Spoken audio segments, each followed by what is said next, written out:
el sonido de fiesta. No hay más lamento y tristeza. De muerte a vida alumbras mis días. Es tiempo de celebrar. Tus hijos regresan a casa. Se escribe una historia de gracia. No somos esclavos, mas hijos amados. Es tiempo de celebrar. Hay júbilo y danza. Hay libertad en tu casa. Celebración y alegría, pues hoy es un nuevo día. Hay júbilo.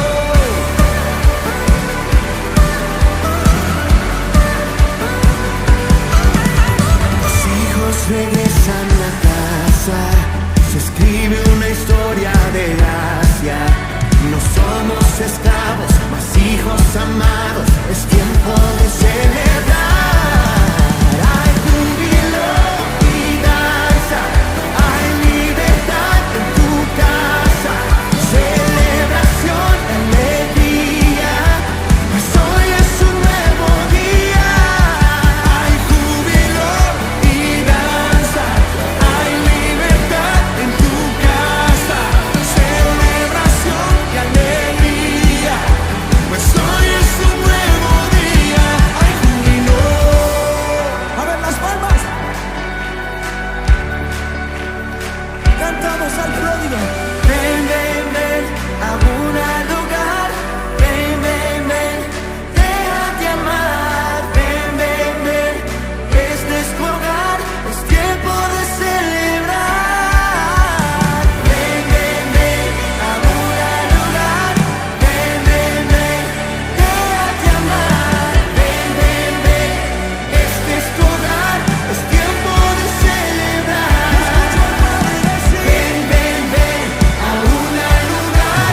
Ven, ven, ven, déjate amar. Ven, ven, ven, este es tu hogar. Es tiempo de celebrar. Ven, ven, ven, aún hay lugar. Ven, ven, ven, déjate amar. Ven, ven, ven, este es tu hogar. Es tiempo de celebrar. Hay celebración en la casa de mi Padre.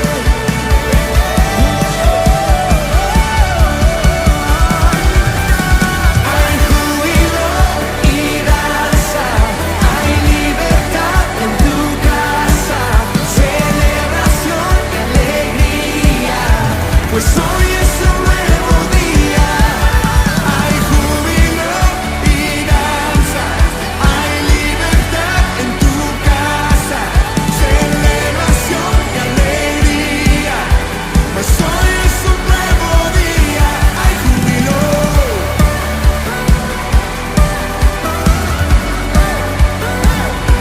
Hay júbilo. Hay júbilo.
Señor les bendiga. Dios sea con todos ustedes. Ya estamos en pleno verano, en el mes de febrero, disfrutando seguramente algunos de merecidas vacaciones, otros en casa, no pudieron salir.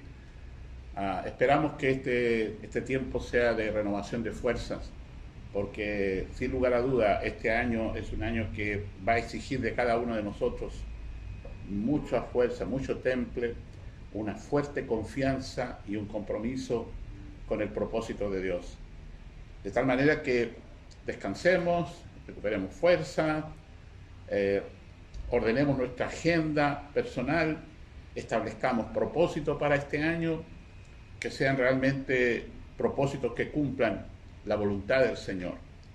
No podemos vivir nuestra vida sin tener una agenda personal, una especie de enunciado de misión de vida. Cada uno de nosotros debe tener y hacer el ejercicio diario: ¿cómo puedo aprovechar bien este día que el Señor me ha dado? Porque el presente es un regalo que Dios nos da, y la manera como lo usemos hará una diferencia. Así que Dios les bendiga. Estamos nuevamente en nuestro estudio de día jueves, esperando que el Señor les bendiga ahí en casa y donde quiera que se encuentre. Aquellos que son de fuera de Antofagasta, les bendecimos también y esperamos que el Señor allí donde esté pueda derramar bendiciones. Le invito a orar. Siempre es bueno comenzar cualquier actividad que realicemos, ya sea un estudio, una predicación, ya sea una reunión de negocio. Siempre es bueno comenzar pidiendo la dirección, la guianza de nuestro Dios. Padre nuestro que estás en los cielos, santificado sea tu nombre. Queremos darte gracias por ser nuestro Dios, el Dios que ha estado con nosotros siempre y que lo está ahora, revelándose en aquellas cosas grandes y pequeñas que a diario recibimos. Padre, queremos darte gracias por estar reunidos en torno a tu palabra, que esperamos, Señor, sea una palabra que traiga respuesta a interrogantes, que sea una palabra directriz, una palabra que nos conduzca, una palabra que nos hable, un rema que venga de tu corazón para nosotros.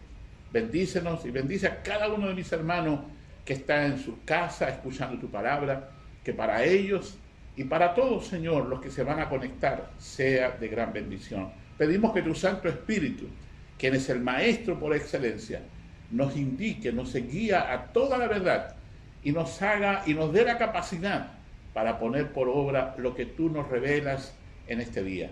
Te lo pedimos y agradecemos por medio de Jesús nuestro Señor. Amén. Ahora vamos a cantar, vamos a adorar al Señor ahí en su casa, tararé las canciones, tenga un tiempo de adoración, un tiempo solemne delante de la presencia del Señor. Si hay algo que Dios agradece, es precisamente esa actitud reverente ante su presencia, que está en todas partes, no solamente en los templos, está en todo lugar donde Él es adorado. Así que adoremos al Señor por medio de las alabanzas. Qué increíble es la gracia del Señor para todos los que hemos creído en Él. Y hay un pasaje que quiero compartir con ustedes, es el Salmos 27. Lo escribió el rey David, parado y confiado en aquel que conocía, y dice: el Señor es mi luz y mi salvación, entonces ¿por qué habría de temer? El Señor es mi fortaleza y me protege del peligro, ¿por qué habría de temblar? Aunque un ejército poderoso me rodee, mi corazón no temerá y permaneceré confiado. Lo único que le pido al Señor, lo que más anhelo, es vivir en la casa del Señor todos los días de mi vida, deleitándome en la perfección de Él y meditando dentro de su templo. Pues Él me ocultará allí cuando vengan dificultades. Él me esconderá en su santuario. Él me pondrá en una roca alta donde nadie me alcance. Y en su santuario yo ofreceré sacrificios de alegría, y con música cantaré y alabaré al Señor. Y confiaré en la bondad del Señor mientras esté aquí en la tierra de los vivientes. Si hay algo en lo que podemos confiar tú y yo, es en la bondad de Dios aquí en la tierra de los vivientes. Dios es bueno, Dios es sumamente bueno.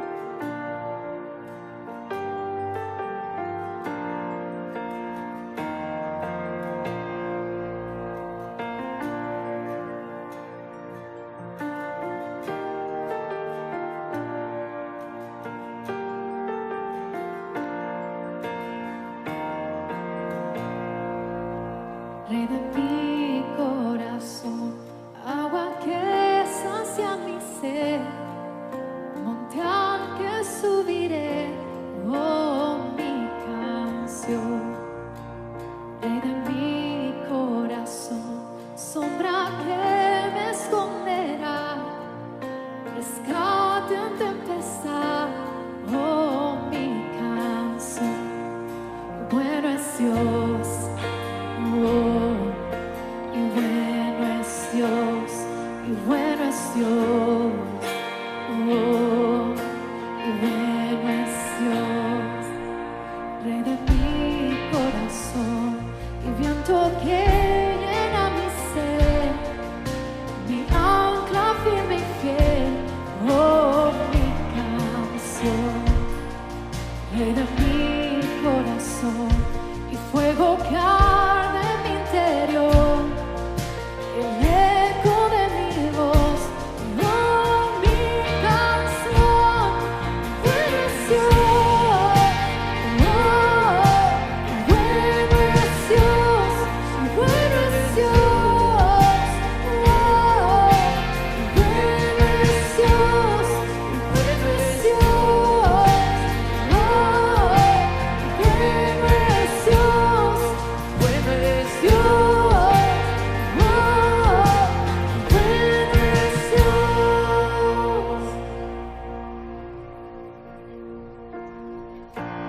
Tú no me fallarás, tú nunca me fallarás. Tú no me fallarás, tú nunca me fallarás. Tú no me fallarás, tú nunca me fallarás.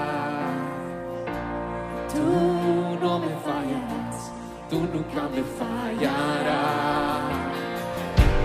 Tú no me fallarás, tú nunca me fallarás. Tú no me fallarás, tú nunca me fallarás.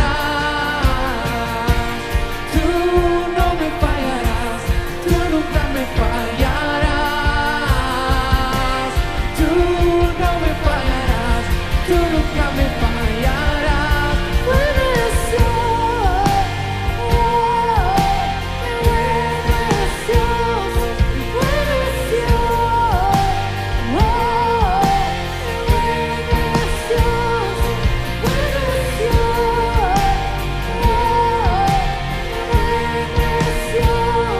bueno es Dios, bueno es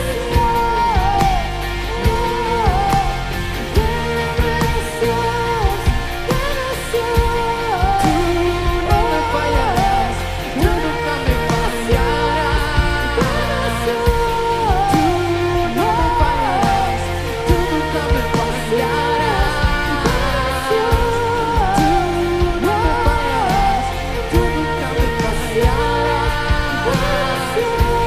Tú no me fallarás, tú nunca me fallarás.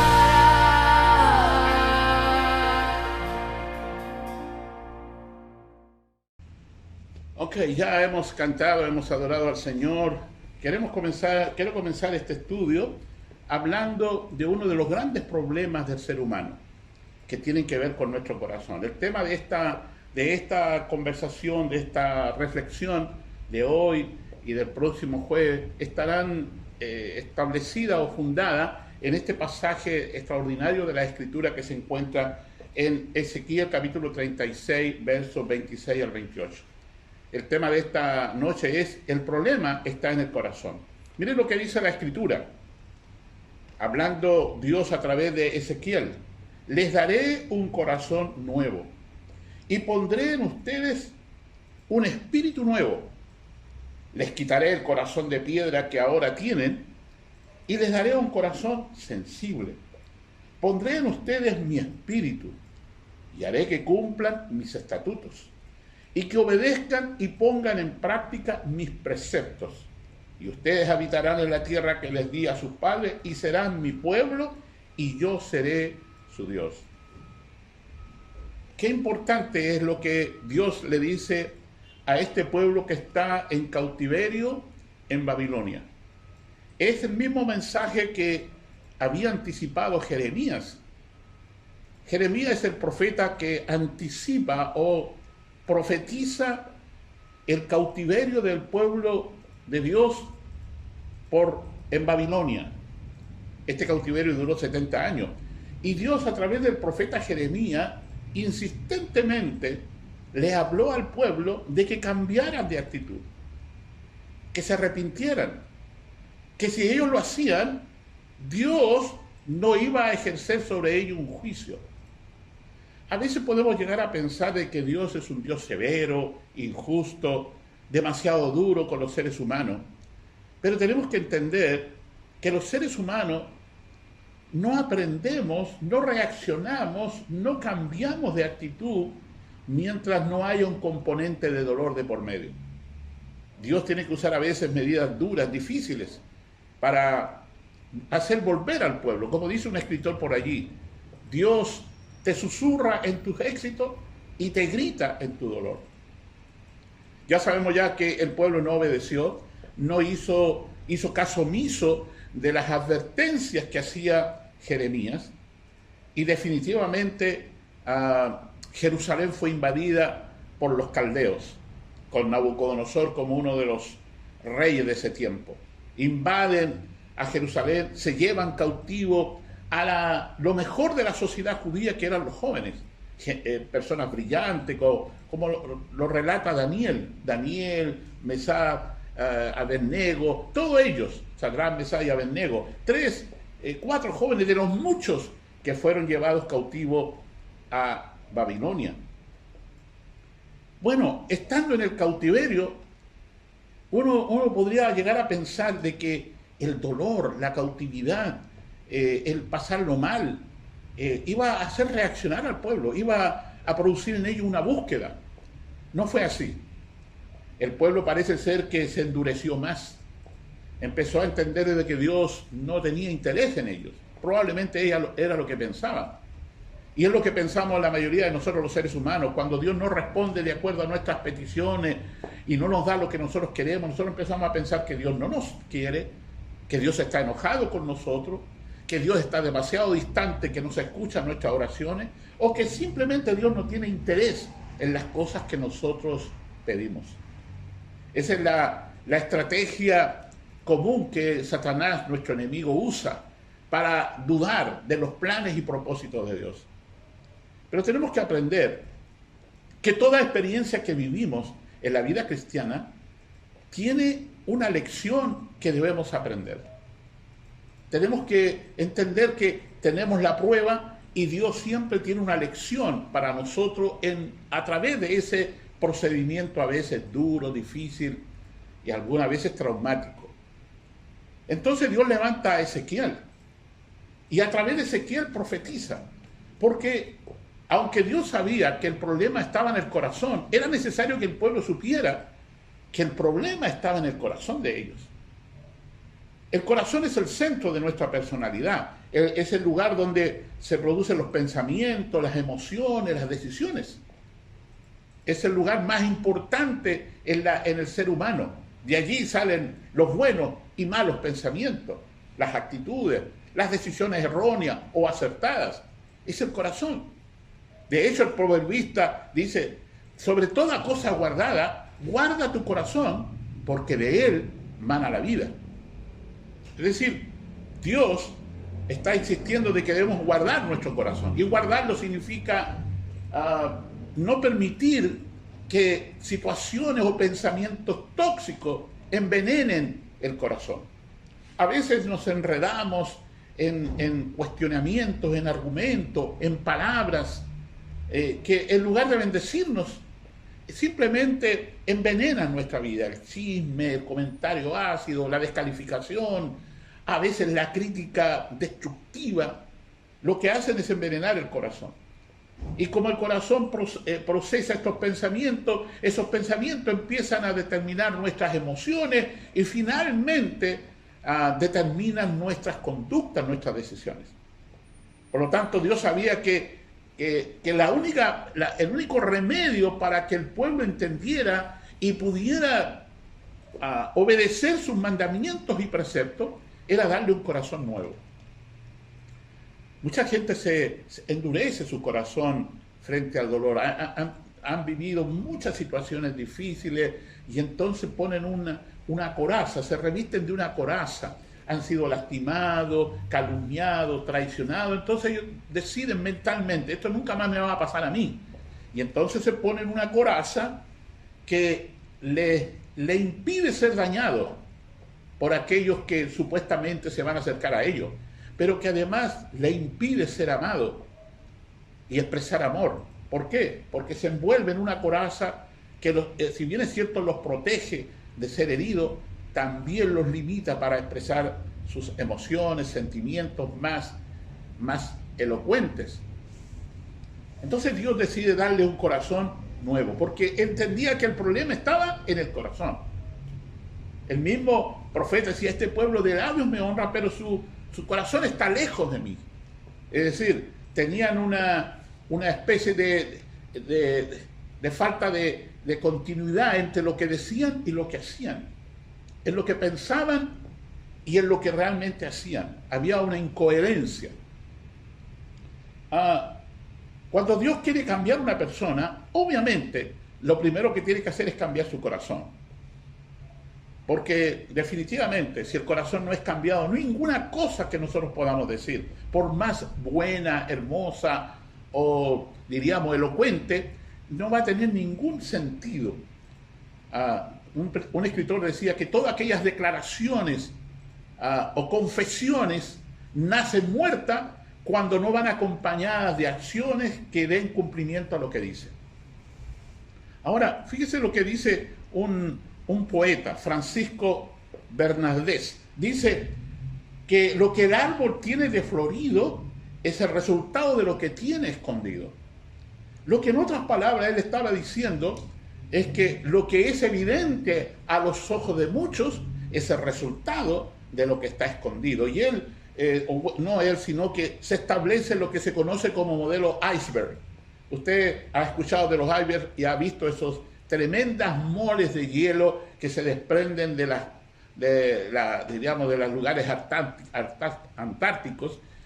Son moles inmensas, pero solamente vemos una parte. El 10% es visible, pero el 90% está escondido.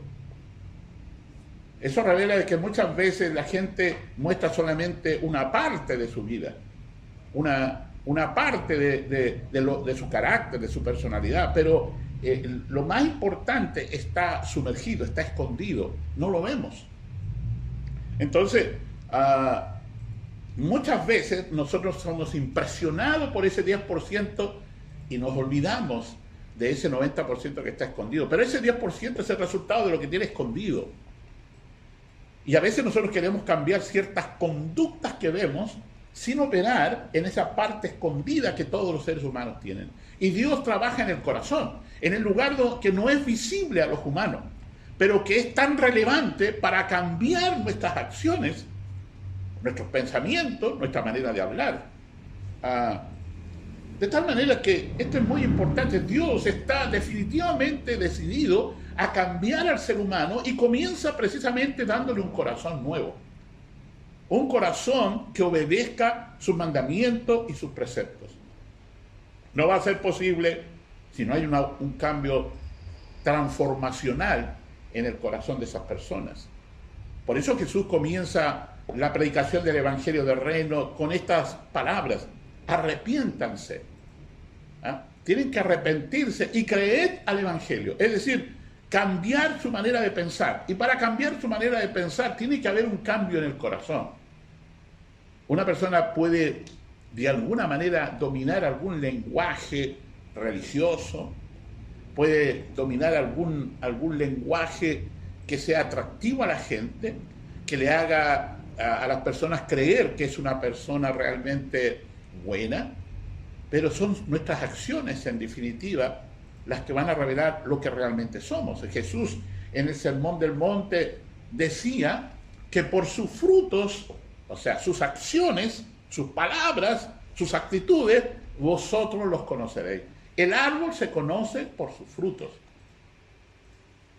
Ahora, Dios está interesado en producir un cambio en nosotros y va a usar algunos instrumentos para cambiarnos. El primer instrumento que Dios usa para transformar nuestra vida es su palabra. Dios desea que nos convirtamos no solamente en oidores de la palabra, sino en hacedores de ella. La palabra de Dios es un espejo. Refleja nuestra conducta, refleja lo que somos. Y Dios, por medio de su palabra, nos quiere corregir, nos quiere enseñar. Mire, la verdad de las cosas es que nosotros aprendemos obtenemos muchos conocimientos, adquirimos muchas habilidades en la vida, pero tenemos que reconocer con dolor en el corazón de que las cosas más importantes las dejamos de lado, no son parte de nuestra preocupación. Por ejemplo, enseñarnos honestidad, ser íntegros, respetuosos de la ley, respetuosos de nuestros padres, tener una concepción de la familia adecuada, correcta, amar a quienes han sido nuestros progenitores, como dice uno de los mandamientos, honrar a tu padre y a tu madre para que te vaya bien y seas de larga vida, que es el único mandamiento que tiene promesa. Aquellas virtudes y habilidades que vamos adquiriendo, lo que llaman la gente hoy día habilidades blandas, ayudarnos a relacionarnos con las personas de manera correcta, a ser honestos, a tener propósito en la vida. Esas cosas no nos enseñan en la universidad o en los colegios, porque la orientación de la educación hoy día es capacitar a las personas para que puedan ejercer de mejor manera su profesión, su oficio. Crean habilidades que son buenas, nadie dice que son malas, pero el tema es que la educación nos apunta a crear carácter, temperamento, hacer que las personas sean mejores. En ese sentido, la palabra de Dios es la que nos enseña a nosotros, y nos dice la Escritura: lámpara es a mis pies tu palabra y lumbrera en mi camino. La Biblia dice que el camino es la manera como nosotros vivimos y la manera como nosotros actuamos. Lo que en otras palabras está diciendo el salmista, que la palabra de Dios ilumine nuestra manera de vivir y nuestra manera de hacer las cosas. El segundo instrumento que Dios usa es las personas que nos ayudarán y corregirán y nos ayudarán a ser formados. Dios pone a nuestro lado personas que nos van a enseñar. A veces nos molesta que alguien nos corrija. Yo creo que a nadie le gusta que le digan que está fallando en alguna determinada área. Por el contrario, a veces las personas, cuando le advierten de los errores que están cometiendo, en vez de agradecer que le están advirtiendo de las consecuencias de sus errores, se enojan, se molestan. Por eso el apóstol Pablo en Efesios dice que nosotros debemos decir la verdad en amor. No debemos decir la verdad con el propósito de humillar, descalificar a una persona, sino que debemos decirle las palabras con amor, con el propósito de corregir acciones y que las personas mejoren su vida, sus acciones. Dios va a poner personas a nuestro alrededor. Si no lo escuchamos, si no escuchamos el consejo de aquellas personas que realmente nos aman y que quieren que nosotros mejoremos, probablemente vamos a sufrir grandes decepciones. Vamos a fracasar. Vamos a tener muchas fallas, dolores por no haber escuchado el consejo de aquellos que realmente nos amaban y querían que nosotros fuéramos mejores. Hay otro instrumento que Dios usa y que parece ser uno de los instrumentos más eficaces, que tiene que ver con las cosas que nos pasan, las circunstancias, los problemas, todas aquellas cosas que son desagradables, pero que moldean nuestro carácter. Mire lo que dice Santiago en su epístola: hermanos míos, considérense muy dichosos cuando tengan que enfrentarse por diversas pruebas. Pues ya saben que la prueba de su fe produce paciencia, y la paciencia lleva a feliz término la obra, para que sean perfectos y cabales sin que les falte cosa alguna. Yo decía hace un momento que en la vida cristiana, primero es la prueba y luego la lección. En los colegios primero el profesor nos enseña la lección, nos da la clase y luego, para saber si hemos aprendido, hace un examen. Y el examen va a revelar si realmente aprendimos la lección. En la vida cristiana va a la inversa.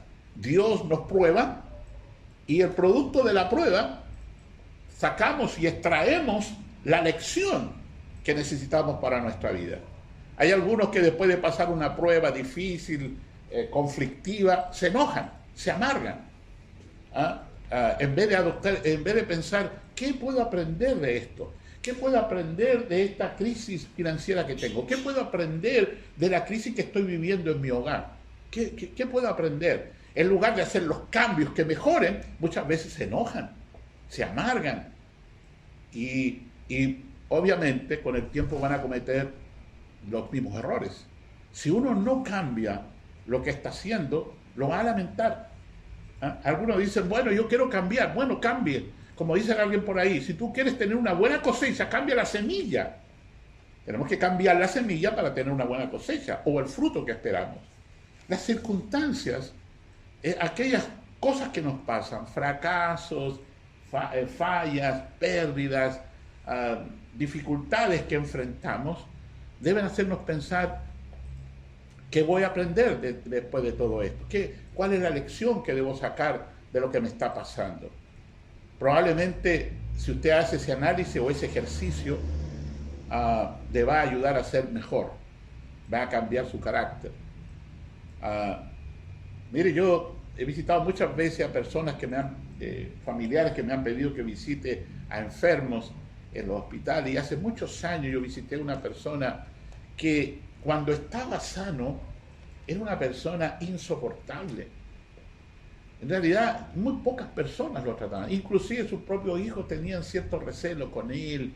En realidad no era una buena persona, era intratable. En realidad uno con el tiempo comprende de que las personas son el resultado de las experiencias que han tenido.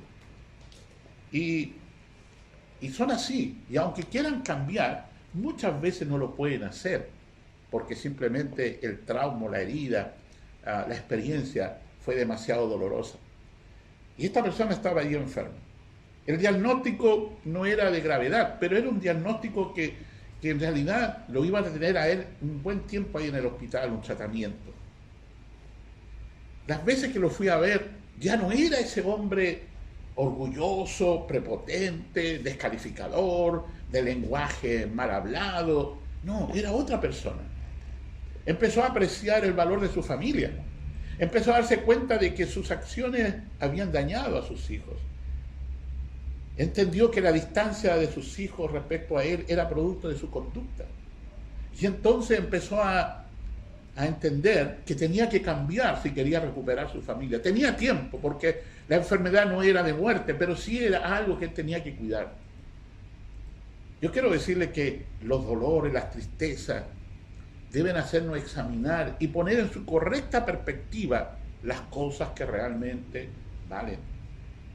Las cosas materiales las podemos recuperar, pero el afecto, el cariño, la importancia de las personas que tenemos a nuestro alrededor no se compran con dinero. El cuarto instrumento que Dios usa para trabajar en nosotros, en nuestro carácter, en formarnos a su imagen y semejanza, tiene que ver con la obra santificadora del Espíritu Santo. Cuando nosotros somos salvos, la Biblia dice que por la sangre de Cristo han sido lavados todos nuestros pecados, han sido quitados nuestros pecados, y es verdad. Pero luego que nos hemos convertido y nos hemos entregado al Señor, Dios empieza a hacer una obra en nosotros. Dios empieza a poner frente a nosotros que necesitamos cambiar en algunas cosas.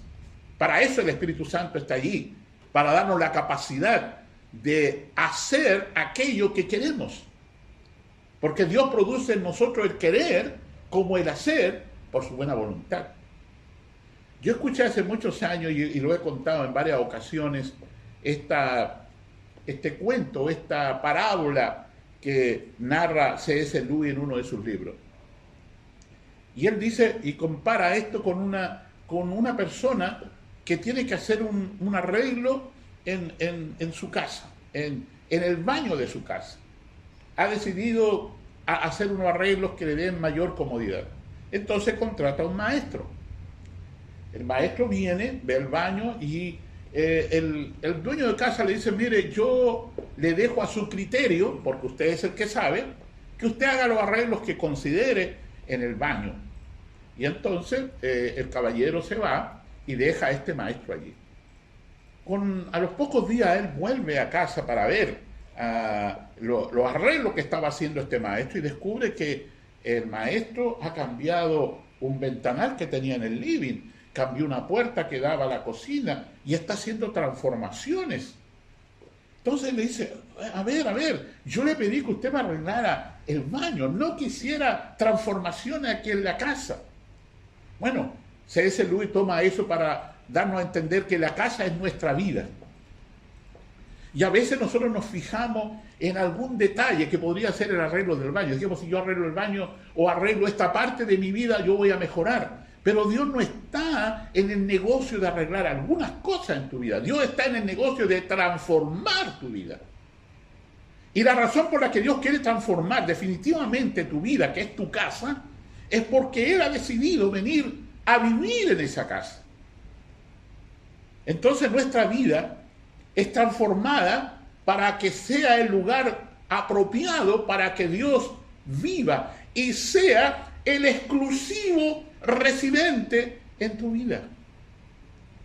Obviamente que hay otros residentes que habitan en nosotros, no solamente Dios. Es lamentable, pero hay otras cosas. Están nuestras ideas, nuestros proyectos, nuestros planes, nuestras obsesiones, nuestras adicciones que todavía están allí, de las cuales no nos hemos podido soltar. Pero Dios sigue deseando ser el primero en tu vida. Y esa obra la hace el Espíritu Santo. Mortifica nuestro ego, que es el con el cual todos nosotros tenemos problemas. Nuestro ego, nuestro yo, nuestro orgullo, mis derechos. Dios trabaja allí a través del Espíritu Santo, haciéndonos entender que lo más importante es que Dios esté en nosotros, que transforme nuestro corazón para que nuestra manera de pensar cambie y para que nuestra manera de sentir y amar también cambie. Por eso que cuando llegamos al Evangelio, toda la escala de valores que traíamos del mundo es cambiada. Lo que considerábamos prioritario ahora pasa a ocupar lugares secundarios. Dios quiere, anhela, desea ser el primero en nuestra vida. Así que Dios sabe que el problema mayor está en el corazón. Y solamente quiero mencionar un ejemplo. Lo vamos a continuar en la próxima, el próximo estudio. Vamos a considerar otros ejemplos de este tema acerca del corazón. Usted conoce la historia de Isaac y Rebeca, el hijo de Abraham, el hijo prometido de Dios a Abraham. Bueno, Isaac tuvo 2 hijos con Rebeca. Uno de ellos era Esaú y el otro era Jacob. Usted conoce la historia. Esaú era el primogénito, nació primero que Jacob. Eran mellizos, gemelos, venían allí, y Jacob venía tomado del talón de su hermano Esaú. Bueno, esa es la historia, nosotros conocemos parte de esa historia. Crecieron. Esaú era un hombre rudo, era un hombre de campo, era un cazador. A él le gustaba vivir al aire libre y era el preferido de su padre Isaac. Por su parte, Jacob era más de casa, le gustaba estar en el hogar y era el regalón de su madre. Con el tiempo crecieron y Jacob aprendió algunas artes culinarias, preparaba ricos alimentos y un día preparó un muy buen guisado de lenteja y que levantó el apetito de su hermano Esaú y le pedía que por favor le diera de ese guisado. Bueno, Jacob tenía un proyecto, Jacob tenía un propósito en su vida. De hecho, Jacob significa usurpador o el que falsifica, el engañador. Él tenía un proyecto. Él quería tener la bendición del papá. Porque esa bendición significaba que los bienes de su padre pasarían a sus manos. Entonces, en un momento dado le dice, bueno, te doy este guisado, pero tú me cedes tu primogenitura. Para Esaú dijo, qué importante, si a mí me gusta vivir en el campo, me gusta cazar, yo vivo de la casa, me gusta vivir al aire libre, soy un alma libre. Así que, ok, te la cambio. Y aceptó. Pero con el tiempo parece ser que Esaú la pensó. Porque cuando pensamos con el estómago, nuestro cerebro se bloquea. A veces nosotros queremos algo, anhelamos, oh, cómo quisiera tener esto. No le alcanzan los recursos, pero definitivamente en un acto de locura se endeuda y después se lamenta. Lo necesitaba realmente, lo quería, era necesario, y a veces empiezan a experimentar dolores porque simplemente actuaron emotivamente. Recuerda bien, la vida es demasiado buena como para funcionar solamente con deseo. Tiene que haber propósito. Y ese lo tenía Jacob. Bueno, la historia nos habla de que finalmente Jacob tiene que irse de casa. Obtiene la bendición del papá, que era importante. La bendición del padre era importante y era lo que quería y lo consiguió. Claro, lo hizo con la ayuda de su mamá, porque su mamá era la cómplice, la socia en este engaño. Cuando Esaú se dio cuenta y él quería tener la bendición, papá, bendíceme. Isaac le dice, no puedo bendecirte porque ya la bendición se la di a tu hermano.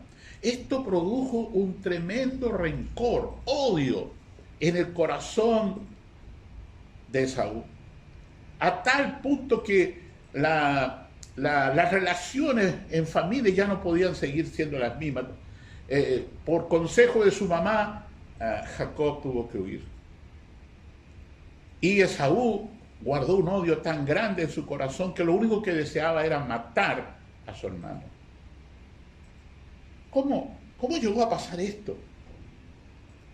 Fíjese el daño que se produjo en esta familia, tanto en Esaú como en Jacob. Porque Jacob tuvo que experimentar los efectos de su engaño. Ustedes recuerdan que él fue engañado por su suegro Labán. A su esposo también lo engañaron. Entonces, tuvo que sufrir. Y cuando estaba en la ancianidad, ustedes recuerdan, cuando estaba un anciano, sus hijos le mintieron que su regalón, que era José, había muerto. Vivió muchos años sufriendo. Como 17 años vivió, como 13 años, perdón, vivió Jacob pensando que su hijo predilecto había muerto por engaño de sus hijos mayores. Lo que quiero decir es que no podemos pasar por esta vida sin sufrir las consecuencias de nuestras decisiones o disfrutarlas si hemos tomado decisiones adecuadas. Pero Esaú guardó rencor en su corazón. ¿Sabe cuándo esto vino a solucionarse? Cuando ellos se reencontraron nuevamente, se abrazaron, se pidieron perdón, porque el perdón lo que hace es liberar. Ahora, yo no sé si te has sentido más de alguna vez descalificado, mirado en menos, despreciado, porque yo creo que esos fueron los sentimientos de Esaú. Sentirse que no era nada, que no tenía ni un valor. Él quería la bendición del padre, pero no la podía tener. Ahora, Esaú representa a aquellas personas que no le dan importancia a las cosas que tienen importancia. Hay cosas en nuestra vida que son importantes y que no podemos menospreciarlas y dejarlas de lado. Nuestra primera decisión más importante es relacionarnos con Dios. Dios tiene el poder de hacer posible todos los sueños que hay en tu corazón si lo pones a Él como Señor de tu vida. En esta noche yo quiero animarte a ti a que invites al Señor a tu corazón para que Él quite ese sentimiento de invalidación que otros te han hecho sentir. Probablemente te sientes rechazado porque tu mamá o tu papá prefirieron a tu hermano y no te prefirieron a ti. Esas diferencias, hermanos, que son tan visibles en algunos hogares y que los padres a veces disfrutan en forma inocente, pero que tienen un efecto nocivo en la vida de las personas.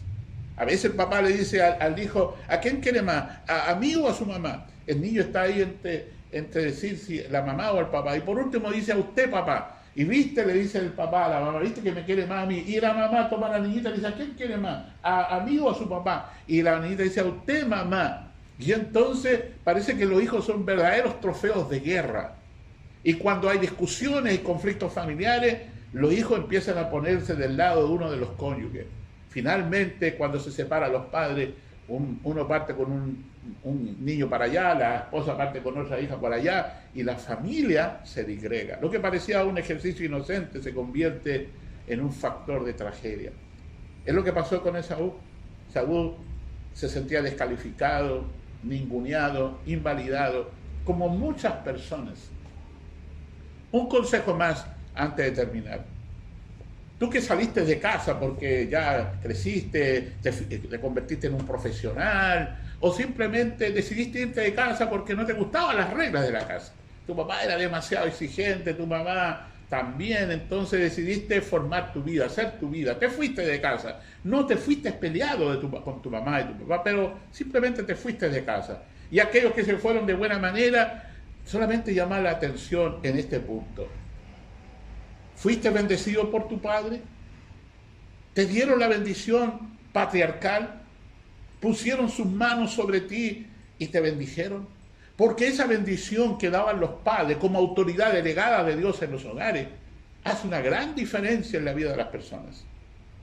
Si no has sido bendecido y tú tienes principios cristianos y tus padres también, ve a casa. Habla con tu papá y dile, papá, es cierto, yo me casé, me fui de la casa, no salimos peleados, no fuimos disgustados, pero yo quiero que tú me bendigas, que des una palabra para mí, porque esa palabra me va a bendecir a mí y a mi descendencia, y yo quiero que mi descendencia sea una descendencia bendecida, porque yo soy la puerta de bendición generacional para toda mi descendencia. Si no lo has hecho, hazlo, hará una diferencia en tu vida. Lo invito para la próxima semana. Vamos a continuar con este tema. El problema está en el corazón. Lo invito a orar. Señor y Padre nuestro, queremos darte gracias por tu palabra que es tan hermosa, que siempre nos corrige, siempre nos alienta, siempre nos direcciona. Yo te ruego que tu Espíritu Santo pueda poner esta palabra en el corazón y en la mente de muchos de tus hijos, porque creo, sinceramente, Señor, que muchos de los problemas y dificultades que las personas experimentan tienen que ver con corazones que han sido lastimados, heridos, invalidados, y que necesitan ser sanados para vivir bien y hacer vivir bien a los que les rodean. Padre, obra por medio de tu Espíritu en el corazón de todos tus hijos y de todos los que han escuchado esta palabra. Yo les bendigo y deseo que en ellos, Señor, tú produzcas un cambio, una transformación para bien. Te lo pido, Padre, en el nombre de Jesús. Amén. Les invito para este domingo a las 11 de la mañana, tenemos nuestro culto presencial. Tenga cuidado, use su mascarilla. Trate siempre de lavarse sus manos como lo indican el Ministerio de Salud. Tenga cuidado, cuídese usted y estará cuidando de su familia y a todos los que le rodean. La paz del Señor con todos ustedes. Corandeo.